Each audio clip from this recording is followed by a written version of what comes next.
Hello and welcome to Kiga. My name is Camila, and this podcast explores everything to do with life force, energy, and the art of embodying the yogic path. My intention with Kiga is to help you remember who you really are. Underneath the layers, we are connected to something so much grander and so much bigger than we can even imagine. Hello and welcome back. Thank you for being here.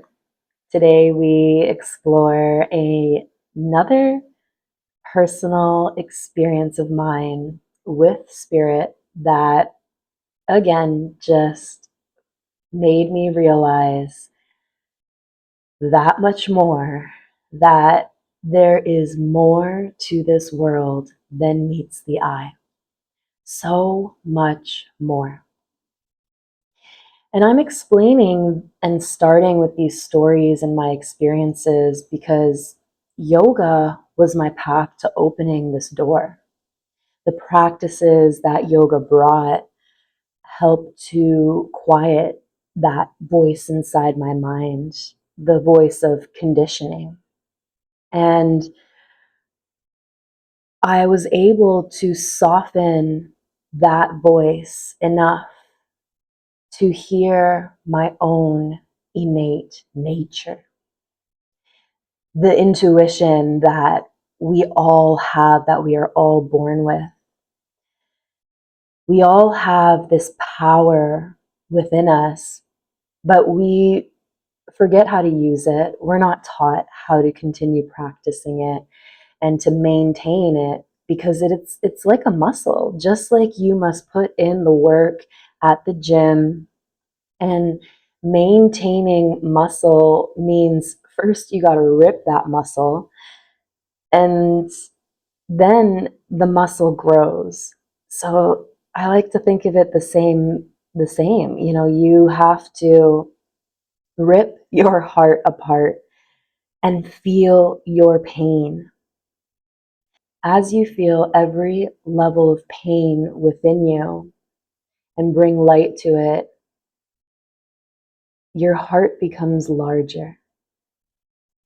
And so these practices that yoga brought have everything to do with maintaining your energy. And energy is everything. This is science. Everything is energy. You are an electric being, and you're sending frequencies, and there's vibration happening within you through every single cell in your body based off what you think and what is in your mind, based off the words you speak, based off the emotions you hold. All of these hold a frequency. And so as we raise our frequency and as we work with the energetic field within us, we're able to hear the words spoken within the body. And maintaining this energetic body is more than just the gym and choosing one sport you might like, and then sticking to that one element. There's so many elements of habits that create balance in our day-to-day that hopefully my dream one day is that everybody takes maintaining their energy just as seriously as brushing their teeth in the morning. We brush our teeth every morning because we use them. Energy is the same. We are communicating with this world day to day, absorbing energy, exchanging energy. We have energy that gets attached to us, and it's important to clear and maintain our energetic field so that it doesn't get dirty, stuck. And we'll get more into this as these podcasts continue and as I go deeper into the energetic body and what the energy centers are. But I guess my whole point to this is This greater source, whatever you want to call it, whether it's God for you, spirit, universe, source, Shiva, divine, it's all the same to me. It is all the same energy. And religion is just a thumbnail of the greater piece of the greater whole. There's something so much greater beyond just your thumbnail. There's a hand, there's an entire arm, there's a body. And that's where we're not seeing beyond what we've been told to perceive. And this is also why I'm so passionate about what I'm teaching and what I'm preaching, because I live from personal lived experiences. I have shed the layers, the patterns. I'm sure there's more because this is a practice, but it's led me to this outcome of seeing through personal experience, and nothing beats personal experience. And this is where I teach from, is from my lived experience. So today's podcast brings us into my next spirit connection. I have to say, this was probably my most potent story. Well, the next one might top it. I basically had a day where I had this scent following me, and it was the scent of a cigarette. Like, I didn't smoke. I couldn't figure out where it was coming from. It felt like it was following me. And I get into my car and I still smell it. So I'm looking under my shoes to see if I stepped on a cigarette. I just couldn't figure it out. I had my windows rolled down as I was driving. I could still smell it. I rolled them up. I could still smell it. And I was so confused. Later on that day, I had a psychic medium workshop. And yeah, I've taken a handful of these through my life where, I get to strengthen this ability within me. And we are all born psychic. This is really not woo woo like a lot of people think. And I think psychics get a bad rep because this takes a lifetime of practice to decipher how spirit communicates with you personally. Every single person receives these messages in their own way, and it's up to us to perceive it also. So, deciphering these messages is like a muscle, and it grows bigger and bigger the more you trust it, the more you use it, and the more you get out of your own way to practice it. So I get to this psychic workshop, and they mention that spirit comes through to us through scent. And this really stood out for me because I thought, oh my gosh, this is what happened to me today. So I go up to the lady after the workshop was done, and I explained my situation to her. And I said, who could this be? What could they possibly want? And why are they sending me this scent? And so she taps in and she says that it's a young man about my age. And the name starts with a J. Now, I knew exactly who it was. And I knew this because it was the only person in my life that had passed away with a J. It was my very first boyfriend in high school. The reason he came through with that scent is because he was a smoker. I didn't like the fact he smoked, so I took his cigarette, hid it in my backpack, and I got in so much trouble when my dad found that cigarette in my backpack. And it stands out to me because that experience was a big deal. I had to fight for the fact that I was telling him the truth to not get in trouble and have him think that I'm smoking. So then this experience leads me into my next experience where I had an evening planned with my sister and my best friend to use a Ouija board that I found in the alley of my apartment that I moved into.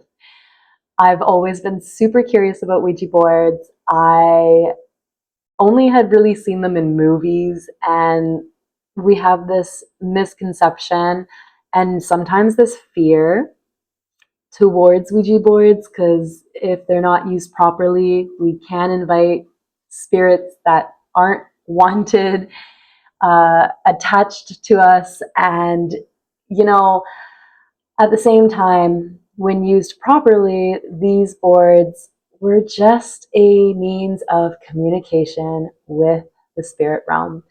And because I was missing the planchette, it's the piece where that your fingers lightly press on to slide across the board and point to each letter.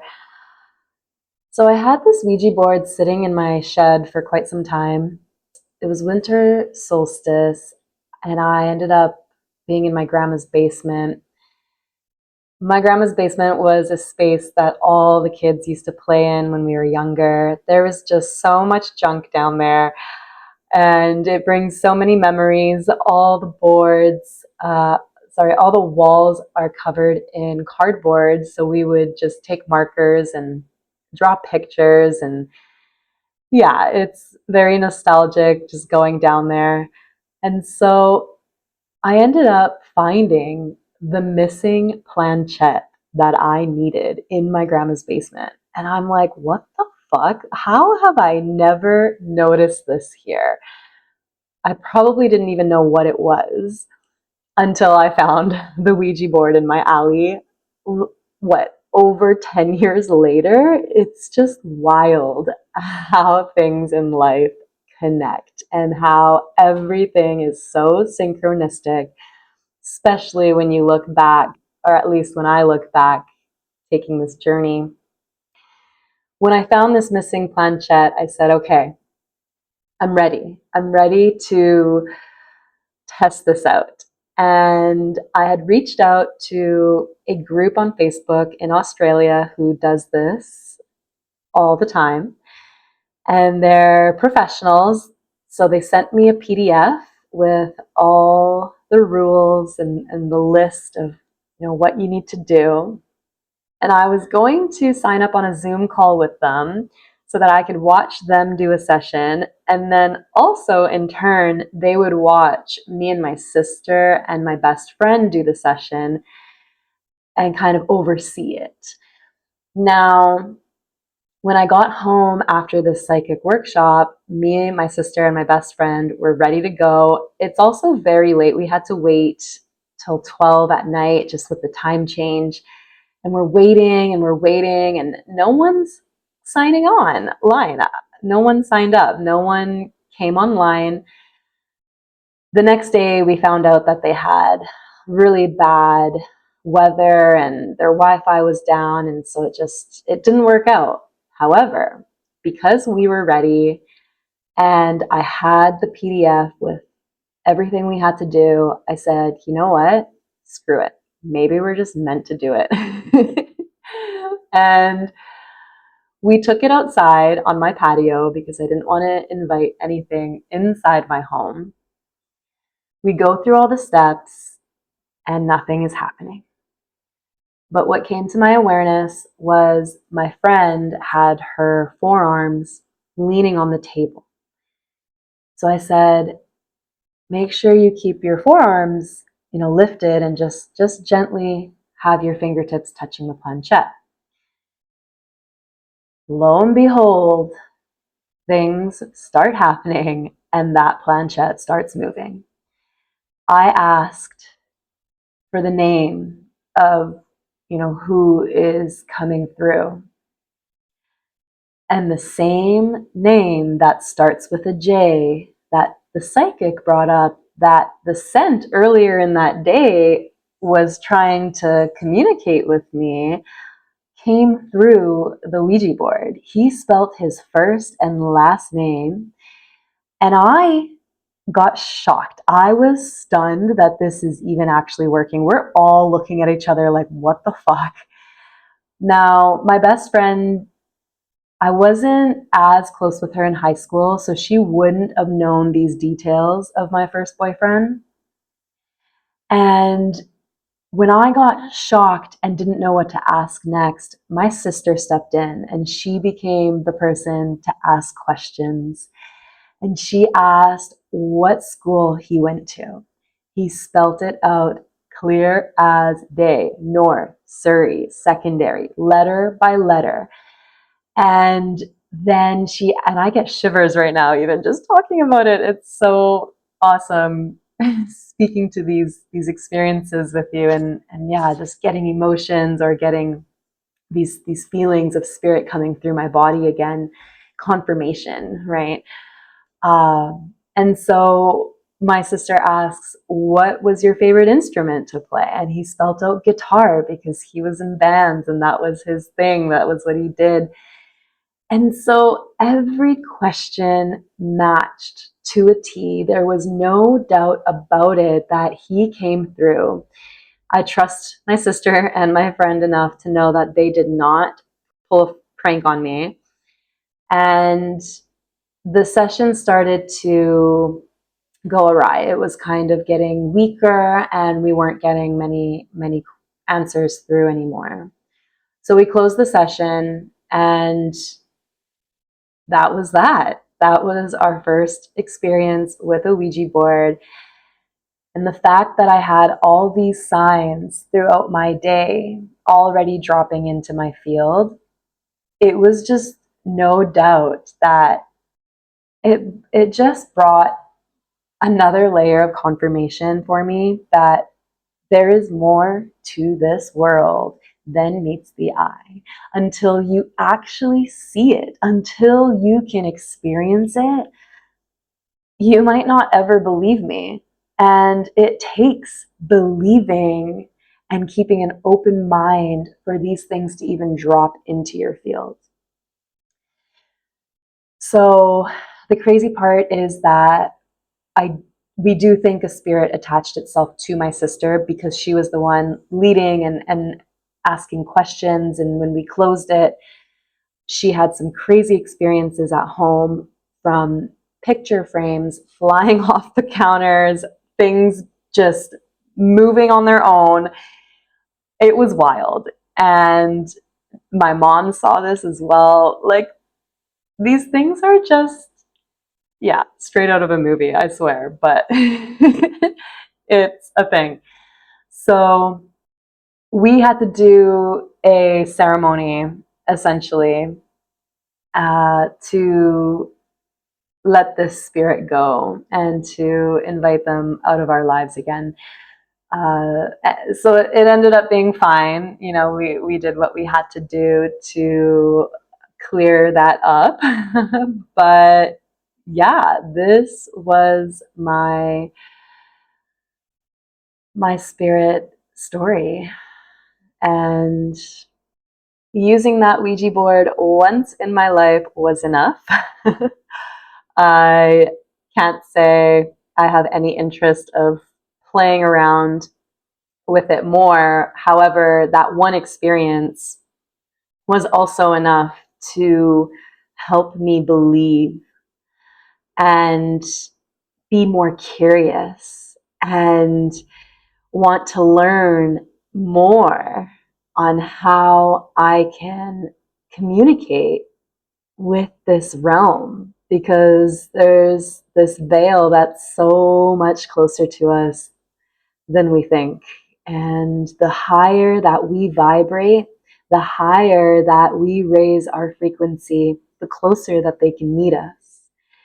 And our energy collectively, too, is just so much more powerful. And this is why the greater powers in this reality are scared of that. They want us separated. They want us distracted. They don't want us tapping into this crazy ability that we have. Because, yeah, it's all available to us. There's other people as well from my high school that have passed that will come into my field and then come back again after their passing. I had this guy message me And I never had hung out with him after high school. It had been years and years, but he would always message me with these topics, these spiritual topics, and we would go so deep into them. And I was shocked to find out that he took his own life. I guess when we open ourselves up to this world and we're sensitive to it, it can feel extremely difficult to manage, in the fact that it can feel so lonely. There was a huge portion of this journey where I felt alone. I felt like nobody could relate. I felt like nobody understood, and how it's even possible to break free from this trap that we're in, that we've been conditioned into, the so-called matrix. It can feel so heavy.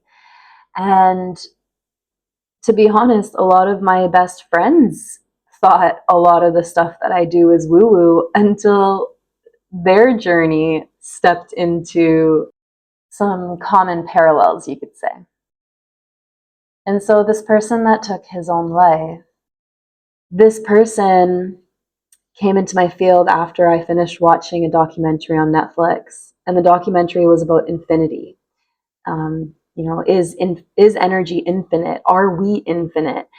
And at the end, they would ask the people in the documentary what their thoughts were. Do you think we're infinite? And some people would say yes. And then there was one lady that said no. That did not resonate for me. I was thinking, no way. Everything is definitely infinite, but I still had to question, because how do we really know? So I'm laying in bed thinking about that topic, just curious, are we infinite? Is energy infinite? And I had the image of the male that took his life from my high school drop into my head. And the minute after he dropped into my head, all I had in my head, replaying on loop, was you are infinite, you are infinite, you are infinite, you are infinite. You are, like, so fast. And again, I get shivers. Oh, talking about it. Oh my God, I love this, because again, it's just confirmation that energy is infinite, that we are infinite. And I truly believe that through my experiences and through the messages that I receive through spirit, through people who were in this realm, who are now in the other realm, coming back to me and just sourcing me with this proof, like this confirmation to what I question and what I'm open and curious about. Because for those of you that don't know me, I question everything. I ask a lot of questions when I have conversations with people. And this really started in elementary. I remember a teacher. I used to be scared to ask questions. At home, there was no asking questions. I would get in trouble if I questioned my dad and his word. So in school, I had a teacher give me permission, saying that no question is a stupid question. And I loved that. And now, actually, 30 years later, I find out that my last name, Duda, in Spanish means doubt. I thought that was so intriguing, because words hold energy. Your name holds a certain frequency as well. So the fact that my last name means doubt, it just confirmed why I love to doubt everything that I'm told and question it. Because who's to say? Who is to say what's true? Everybody is just stating their story the best that they know how. And these stories have been passed down for so long. altered, and different things hidden from us. And this is why I just love sharing through my lived experience. And I'll leave today's spirit stories at that. However, I do have a couple more coming in the next couple weeks before we dive deeper into energy and all that it is. If you enjoyed this episode, please share the love and subscribe. And don't forget to come back for more.